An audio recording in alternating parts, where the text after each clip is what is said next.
It's opening. G'day, how the bloody hell are you? My name is Cracker Fruity and welcome to Destiny. This is the first part of probably many parts of Destiny I will be uploading to my channel. Now, I did want to avoid doing a full playthrough, let's play, walkthrough, whatever you want to call it, simply because I try and restrict that to games that run about 10 to 15 hours for the full story. I'm tipping this game's going to take a hell of a lot longer, and it just gets a bit too difficult, as well as tedious, and you guys don't want to watch every waking second of the game.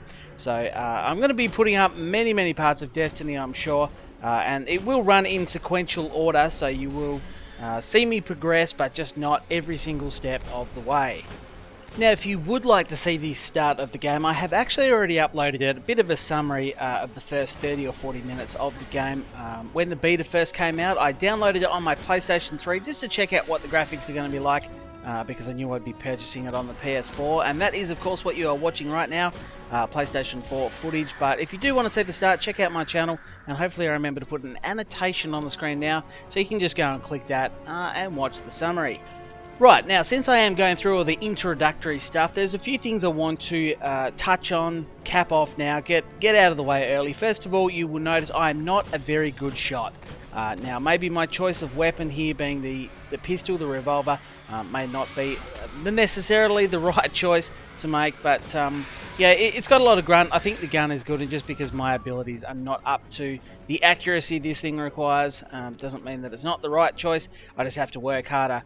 But the reality is I have not played anything first-person shooter-ish on a console since this beta came out, which was some time ago, and that was the first time I'd done it for a while. So what you'll also see is not only me progress through the actual Destiny game, but also progress through relearning how to play. I was once quite proficient, I'll get that word out properly, with a controller once upon a time, so I'm hoping to get back to my former glory.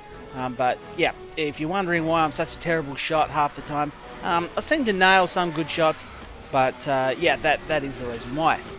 Now, we'll come back to accuracy in just a minute, but I want to touch on the actual battle you're watching here. I'm currently level 4, came into this as level 4. You'll see everyone I'm taking on is level 5, and I also get the distinctive impression this particular fight was made to be done with friends, between 1 and 3 I think it said, so you certainly can do it by yourself, but when you're a level behind them, and you're all by yourself, let me tell you, this battle is very bloody difficult. And it took me a few cracks to get through it by myself. Unfortunately, I don't have anybody that I'm currently playing it with. There was no random people floating around. So I just had to try and hack it out by myself. And if I didn't emphasize it enough the first time, this particular battle by yourself is pretty fucking hard. You will notice I actually do die a couple of times in this video. Just because I guess I wanted to show you how difficult it was, but you kind of had to learn. There was the wizard out the front to start with, so you need to sort of take him on without using any of your abilities. Then some different levels of people, bosses come through, and it's just really difficult. You've kind of got to save it. So going back to the accuracy, the main thing that you've got to do here with this gun is get headshots. Headshots are absolutely crucial. If you can get headshots, you will tear them apart. But given that, as I say, my accuracy is not overly good, getting headshots on everything was not the easiest thing to do in the world. And there's just such a huge amount of people coming in, and the actual bosses that come through. So there was the wizard first, and then there was like the first stage of this guy you can see down there. And unfortunately, half the reason I think I died in this particular playthrough was because that special ability that I used there, which is using the 2 shoulder buttons on the controller. I think I unlocked that at level 4, the ability to use a special. But the reason I think I might have died there is because that special missed the big dude, the big fella, and it's all gone pear-shaped from there. So it does take a little bit of practice, but I'm sure some of you had read through this. But anyway, one of the other special abilities you will see me using is I throw out a sort of a grenade thing. It creates a sphere. Anybody in that receives constant damage, so it's kind of like a grenade, but not. So that's one of them. It takes a little while to recharge. You can see that down the bottom left-hand side of the screen next to the pistol. That takes a little while to reload, but the special that I said before uses the 2 shoulder buttons. That takes a lot longer to reload. If you nail a guy with it, then it actually does a pretty good job of ripping through them. But yeah, just really difficult. And I guess it kind of brings me to my next point, is that as much as this game is sort of saying, you know, between 1 and 3 on some of these, and it does give you an idea as you approach each level. I'll show you that in a different video. But as you select your level, it sort of says on it if it's 1 to 3 or how hard it is, what level they're going to be, that sort of thing. So I did know going into this that I was only level 4, and you can see the bar down the bottom there shows that I'm almost level 5. Well, I wasn't when I started this whole level. I was quite low in 4, so it was my own sort of fault. Certainly created a bit of a challenge, which was a good time. And the reality is this is a pretty epic battle, so that's why I chose to just show the battle and nothing else. And that's kind of hoping, or that's what I'm hoping a lot of my videos will be like. Not necessarily just me walking through, doing not a lot, but I'll try and get the more interesting things and cut together some highlights. I'll also do lots of live comms. You know, and hopefully stream as well, but time frame is such a bitch. And going back to the headshots, you can see there I nailed this guy with 1 headshot, and I took off like half his health. So again, if you're good on the controller, then you're gonna love this. But I keep digressing. I just get the impression that this battle, even though that they're a level above me, I get the impression even if I had one other person here helping me out, that this battle would have been a hell of a lot easier, let alone if I had 2. The screen you can see here, this is where you select your different things. I have more powerful shotguns, so I've put that on. I thought I might give this gun a run. It didn't go so well. There's so much recoil on this thing, it bounces around everywhere, which is probably why I stick to the pistol even though my aim isn't as good. But I guess it gives you a look. This is sort of the starting weapon that I got. It's not overly far. I'm not too far through the game, but epic battle. I was trying different things, and this guy here, this was the first stage. I've got to try and kill him without using my special, and if I don't kill him, then it becomes very difficult. But I need to kill him without using my special, because when his big mate turns up, which you will have noticed had a yellow bar, I presume that is to signify he's some kind of champion or a higher level dude, then that's what I really needed to use a special on him. Now, I don't want you to think that I'm not enjoying my time as a single player. I certainly am. It's still a heap of fun, and I don't think I'm missing out on too much, but it reminds me a little bit of Borderlands. I remember I played a lot of that.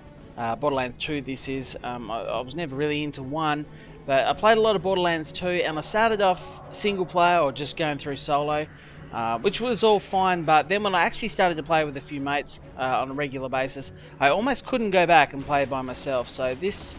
I'm getting the same sort of feeling from this, but unfortunately for me, I am one of basically none of my friends really have bothered to get a PS4 yet.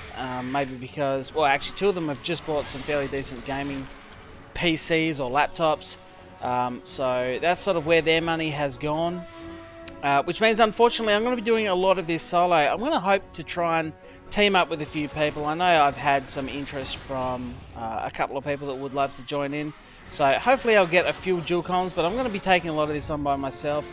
So I'll be interested to see how that goes. It does get a little frustrating with games that require you to really go and grind out levels over and over again to try and over-level yourself so you can take on something like this. I don't know if this is going to be the same case. Obviously, I am level 4 doing this, so it is possible to do it.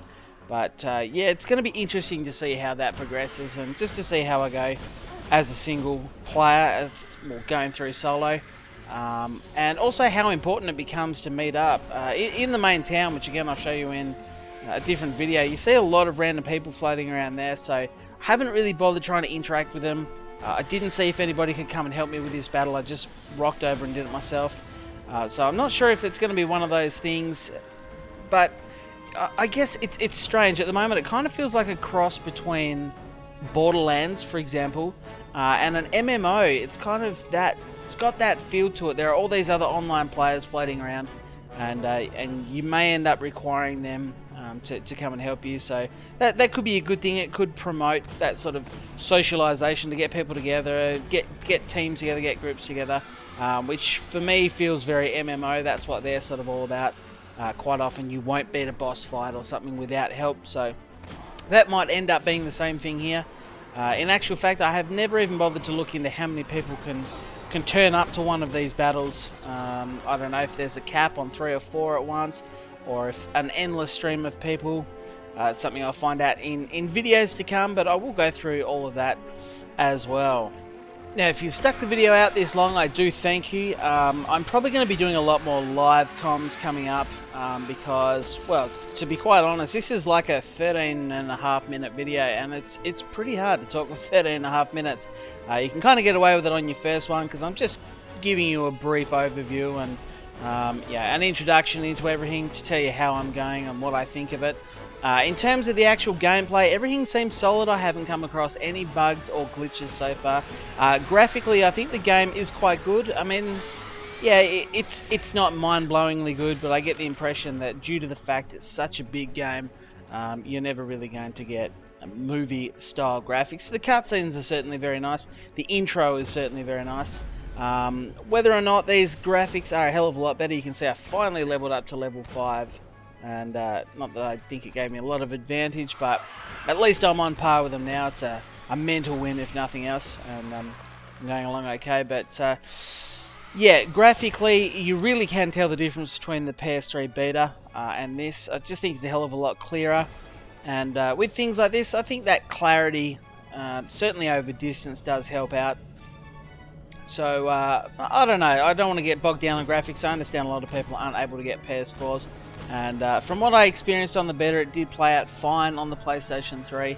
And maybe if I had got it on PlayStation 3, I might have had a few more friends to play with. But anyway, that is going to draw to a close the end of this video. I will invite you, if this is the first time you've checked out my channel or any of my videos, please do go and hit subscribe.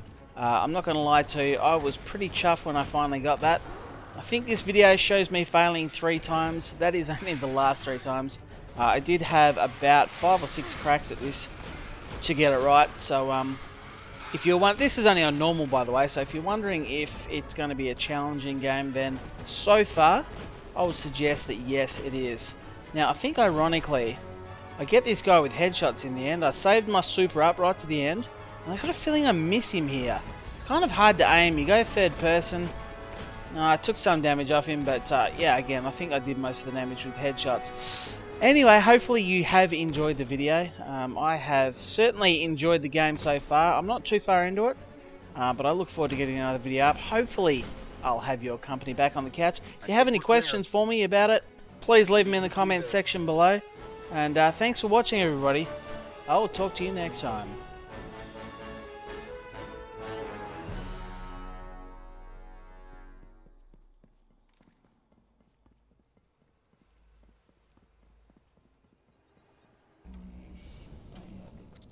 This array is controlled by the last Warmind, Rasputin. It's connecting to defense constructs all across the system. There could be something out there to help us survive the darkness.